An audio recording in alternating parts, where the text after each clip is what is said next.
Hello there, welcome to an extra special show. I didn't plan to do this one, right? I've planned to do 3 videos as usual, that'd be it. But I have seen the new Dune, so on the day of its UK release, I give you my review. So, first things first, I have read the book. You know, it's not like I've not read the book. I've read Dune. Okay, I've read a few of the Dune books, so I know the book. I've seen the David Lynch film plenty of times, so there is that you have to be aware of. Also, I like the director of this new Dune. I like Villeneuve, Denis Villeneuve. I liked Sicario. I really liked Arrival. I much prefer his Blade Runner to the Ridley Scott one. So, I'm a big fan of the director. I think he's a very talented guy. But I don't think he was ready for Dune. Dune is the weakest film he's directed from what I've seen so far. This is not what I'd call a great,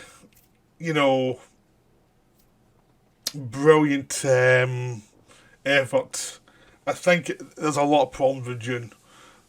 And I don't see how it's going to help people who were waiting for this film, or people who are interested in Dune, to want to see more. It's kind of like Watchmen film, the Zack Snyder film, where if you know the material, I knew the material of Watchmen as well.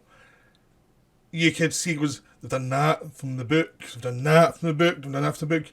But when you watch it from a distance, it's like you're unengaged. It's like, sure, there's a lot of pointers I've done from the book that's you say, yep, that. But as a film, you're unengaged watching it. You're kind of going, really? That's this film felt like. And also, visually, it had better special effects than the David Lynch version, but the David Lynch version was more visually interesting. This version, I quite say straight away, this version felt like production design in the movie, if the production design was just trying to be like a kind of a bland middle ground version of something that would not offend anybody. It's like every bit of production design is exactly what you'd think they would do in this film. Like, everything's exactly what you expect. So there's nothing there that's visually fascinating, nothing there that's visually knocks you out. There's nothing that actually visually gives you character. It just gives you stuff like, this is the machines they use, this is what they do here, this is what they do there. It's not exciting. It's just like, we have the technology to do this, and we're going to give you the most boring version of production design for every shot. It's like, there's some shots that look very much like they come from Dune, from like drawings we've seen of Dune for the years. Some things seem to come from the last Blade Runner film, but there's nothing. Even stuff that was just the trailer, you thought, oh, that looks interesting, like the kind of fly machines that does look like an insect. But you see it in the film, it's pretty boring. There's just nothing there that actually grabs you as like, oh, this really feels like it's tied to the character and really pushes the characters forward. It just feels like it's very functional. And it feels very influenced by Christopher Nolan, where everything is functional. Because I think he was really influenced by James Cameron, who also had a very functional set of production design. Which means that they're hiring all the experts, oh, this is how it would be, this is how it would work. But they're actually not using imagination to add that extra human touch that actually makes it fascinating to watch. So it feels very lifeless. You have all these scenes of these lifeless machines floating around and not really making you pay attention as you're watching it. It's just like, yes, it's a flying machine. Who cares? The whole film's like that. It's like, there's a whole thing about the space travel, how they do space travel to fold space and they get from A to B, which should be a massive thing. This is what the whole idea of Dune is based on. They need the space from Dune to make this work. That's thrown away. So it gives you a massive hole in the middle of the film where it's like, well, why are they fighting for stuff? It just seems like there's these politics going on because everyone's. It's a power struggle, but it's a power struggle that you can't quite get to grips with because it's like the thing it's really about has been underplayed so much that you don't feel any emotional tie to it. I mean, same one with David Lynch, you actually knew what they were fighting for in his film. It was cut to hell, and there was, I'll get to that film, but you knew what they're fighting for. That's when it's like, yeah, they say it often enough, but because they miss out the importance of what all it's about, because they're not telling it visually, it's just like, it becomes a background thing. You just kind of shrug as you watch it. I know the whole film's like that though. Every little detail becomes like that, where nothing really lands. Everything kind of half lands. Everything's kind of professional. They've got professional script writers, they've got professional actors, professional production designers, but everything's done to the half-assed degree where everything's kind of done in a very polite way, and there's no like emotional undertow to it, which is really surprising coming from this director who, in his last few films, he dealt with sci-fi. The human element's always been at the front, and the sci-fi stuff's always been in support. But it's always been there in an interesting way. Like, you always knew what the stakes were in Arrival. You always knew what the stakes were in Blade Runner. And this one, you're told repeatedly what the stakes are, but because visually you don't connect it, it never lands. And it's just like, it's that thing in the background. And they try to kill each other because they don't like each other. So the visual style is pretty dull, and everything that could be interesting is there for 2 seconds and it's gone. Like the whole idea of the Freeman definitely been based on, the Middle East, which is always there. It wasn't really brought up as much in the David Lynch version, but it's there in the new version, and then it's kind of thrown away. It's like, oh, we're showing what these people are, and then you don't see them for ages. It's just like they're there, but then they're not. They're there when you need them. And it doesn't, it feels like it's there, but it's not quite developed in an interesting way. It just feels like it's a production design thing that they need to bring up later, but it's only been half thought out. The world doesn't feel like it's been explored in an interesting way. Like, all these people living underground and stuff. Maybe you'll get towards that if there's ever a sequel, which I doubt. I don't see enough people being really enthused with this one. Because I like the book and I'm not that enthused with it, to start with. And it just feels that everything's like that, where it's like, they've designed it well, but they haven't spaced it in the narrative in a way that really makes you have an impact. They keep on seeing these images of Shani, which is the lover of Paul eventually, and they only meet up at the end of the film. With all these dreams, but she just becomes this sort of dream figure, this idealistic woman figure that he's got, and it's not that interesting. It's really not. In the David Lynch version, it was about the water and the water is life and the space is life and all that. That was a thing that was driving him, and Shani was something in the background. In this one, she's in the foreground and she's meant to lead him on to this other stuff, but it's just this like dream woman thing. It's not that well done. It's just like, what am I looking at and why? And it feels like it's not been clarified narratively. And the big reason for a lot of these problems is this is an adventure story, and Denis Villeneuve is not good at adventure stories. That's the big problem. That's the problem that goes through this whole film. It's an adventure narrative. It's a Treasure Island narrative, basically. A boy leaves his homeland and goes through these adventures with these people who are sometimes trustworthy, sometimes not. He goes through these adventures, he's a boy becoming a man, and it's how he defines himself. It's the same thing as Luke Skywalker in Star Wars, but Star Wars did it so much better than this film does it. David Lynch did it better, and David Lynch was squashed to hell with the narrative because he kept on getting his film cut to pieces, but at least there you knew the stakes were and you knew where he was progressing. Even if things weren't done as clear as possible, you kind of get the idea of what it was. And even David Lynch is not a guy who's into adventure stories, but he managed to do it better than this one. This one is just things happen, other things happen, other things happen. But because the lead character underplays it, the big problem is the lead character isn't engaging. Timothée Chalamet as the lead.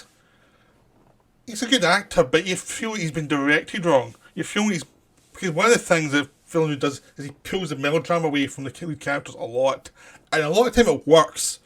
In Arrival, that's the thing that really made it work, is he pulled the melodrama away and made it with someone figuring is underplayed by all the characters, and it really works because it really earns the emotion. Same with Blade Runner. In this one, you pull the emotion away constantly, so now it just feels like he's under emoting for lots of things going wrong. Like, his father's dead, his entire family's been wiped out, his whole army, his whole culture's been wiped out, and he barely reacts, he underplays everything. And this is an adventure story, a narrative where you kind of have to react to let people know that affects you. Doesn't really react that much. He just underplays it all. And he's doing that the whole film. It works early on as he's trying to figure himself out.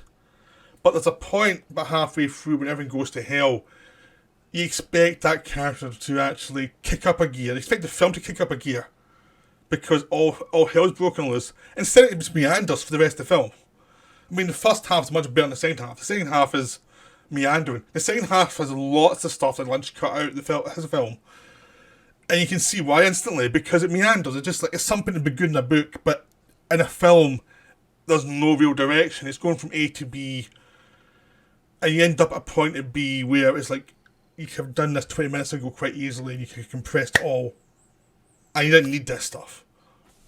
In the book, it was because it's an adventure story, because that's A to B, and that's for a lot of problems, a lot of troubles to get. So that means their actual journey to get to the safety is dangerous and is scary. That only works if you add stuff to the narrative that makes that efficient. This doesn't do it. It just goes, these go from A to B, they kind of wander from place to place, and eventually reach the place they need to get to. And there doesn't seem to be much momentum there. But also, because the actors are underplaying it so much, you think, and they haven't put new narrative drives in there that make you go, wow, that's going to be really scary. Things just happen, and this is like, fine, things have happened. I guess this is meant to be exciting, but nothing really happens. I mean, it's pretty dull. And it's stuff like easily can be cut. Or you had to rewrite it and actually direct the actors to be more emotional, to make it actually be it's a manhunt section of the film, and they're showing no emotion. They're just looking dulled and bored, and it's like, this is lame. This is so lame. You know, it's like really the worst part of the film. And it's one of those films where the supporting actors are so much more interesting to look at than the lead actor.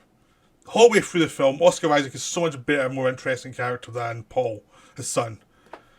And you barely get any of Duke Leto. Duke Leto is always a character that's they hire a great actor and give him nothing to do. And this one, Oscar Isaac's a bit more to do, but he still didn't do that much more to do. And Josh Brolin turns up. He's good fun. You barely see him.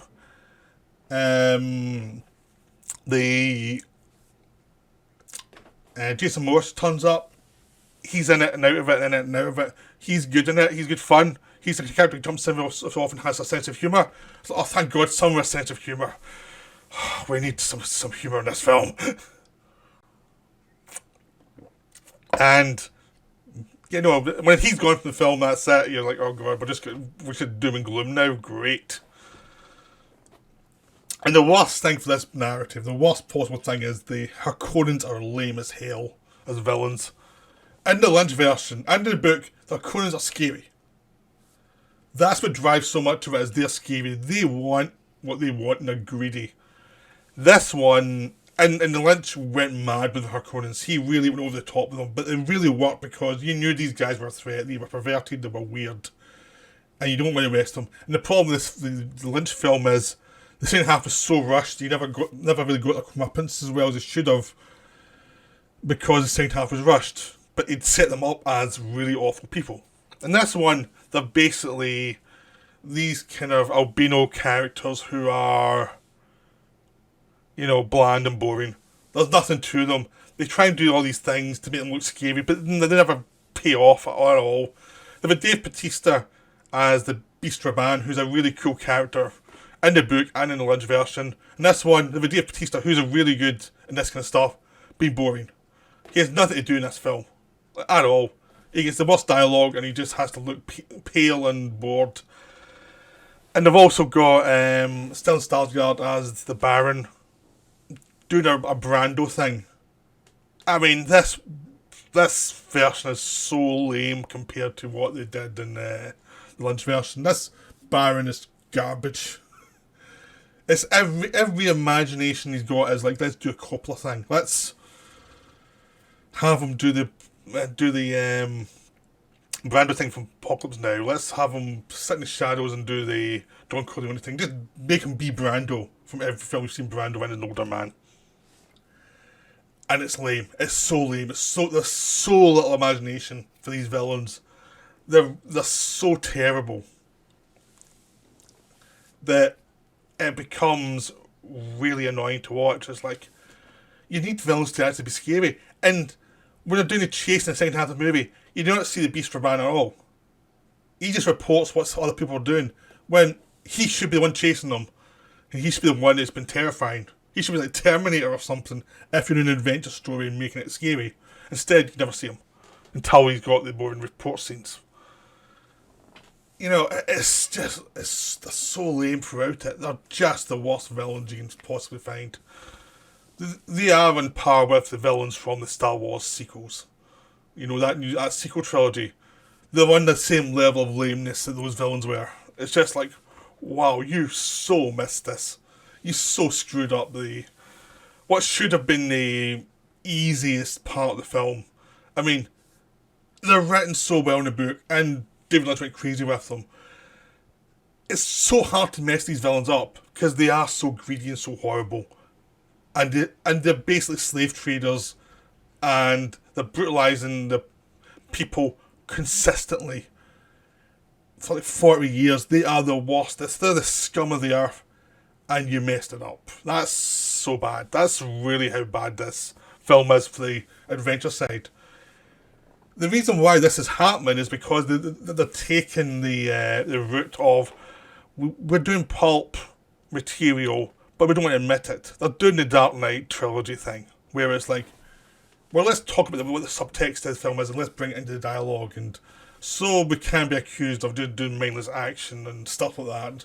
Let's not entertain the people. Let's tell the people we know what everything means. We know it's about slavery and it's about oppression. Rather than having it come through the drama, it's told to you constantly. And it's boring. It's like filmmakers don't want to be here. Even though you know that Villeneuve wanted to do this film for years, and it's like, why are you putting this crap in then? If you want to do this film, why are you almost talking down to the material? It's weird. It's not as bad as Dark Knight for that stuff, which really went over the top with that kind of stuff. But it's still there. It still feels like he's spoon-feeding the audience completely about every little theme of the book. And he's doing that to the degree where he can't actually do the adventure side of it. He's just so into telling you he understands the book. It's like, I don't care if you understand the book, just tell me the story. And have the themes of the book come through the vision, through the characters, rather than have them underplay everything and be boring. And because there's no characters, the lead character is not a character.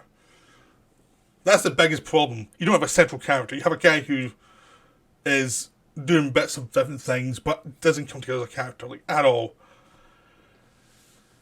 And the few scenes that character that work are the quiet scenes where he lets the actor just do his thing.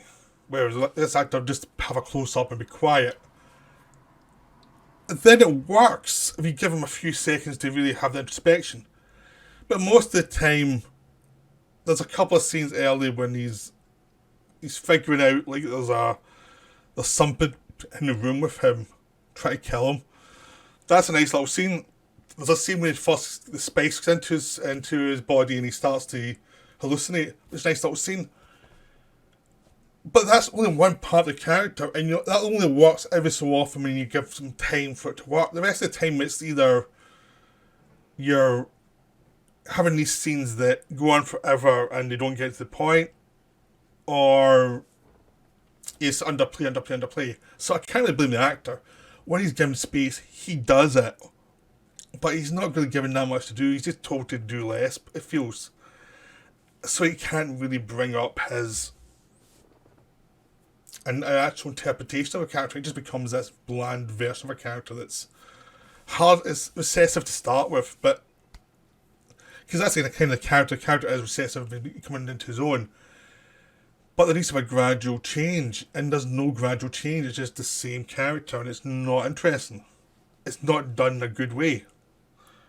So that's kind of the problem. And some of it is also weird casting as well, because he is the palest guy ever. And they're having him go into the Freeman at the end and find his place among them, and they are all defined as very black, because Dune planet is a planet scorched by the sun. Everyone is either like Spanish descent or very, very African descent black. They are defined as people who have had their skin for generations scorched by the sun. They're as far from pale as you can possibly get. And you get the palest person I've ever seen in the film in this one. Whose father's meant to be Oscar Isaac, who is of Latin descent. And it's like, how are they even related? I don't get it. And half of the Atreides house is multiracial. And when you're watching that, I'm thinking, this could be really interesting if the Atreides family, the ones that are getting wiped out, are the multiracial ones who the kind of white-dominated things, dominated houses kind of don't trust or want rid of because of racism. That could be a really interesting take, and then they go to the other side. Instead of this really pale figure who's meant to go into the land of people of a completely different look, and it's like, and this feels dodgy. This does feel, he looks too pale. There's a fight scene at the end where a guy who's very black fights him because he doesn't trust him. You're thinking, I'm on that guy's side. He makes sense. This guy does not look trustworthy. You know, and he looks like an entitled brat who expects to be a leader within 2 seconds. It's like, the guy's at a point and he gets killed for it. And that's a kind of a problem in the film, is like, the production design these things, even though they don't give them that much detail, the production design it so that you can tell there's a big racial divide, and then they throw in the whitest guy possible. I'm Scottish and this guy's proper pale. Right, this guy's really pale, and it's like, there's no way in hell they'd accept him. There's just no way. Just human nature, it's not going to work that way. And it's like, so that kind of, I thought was hilarious. I didn't even find that hilarious in the David Lynch version, because they made it much more like multiracial. There wasn't dominant one culture, and among the Freemen there was different cultures. In this one, they went full on with what would be scientifically accurate. We would be, without much sunlight on your face, the generations would go dark skinned. I mean, that's just science. That's just the way the human skin works.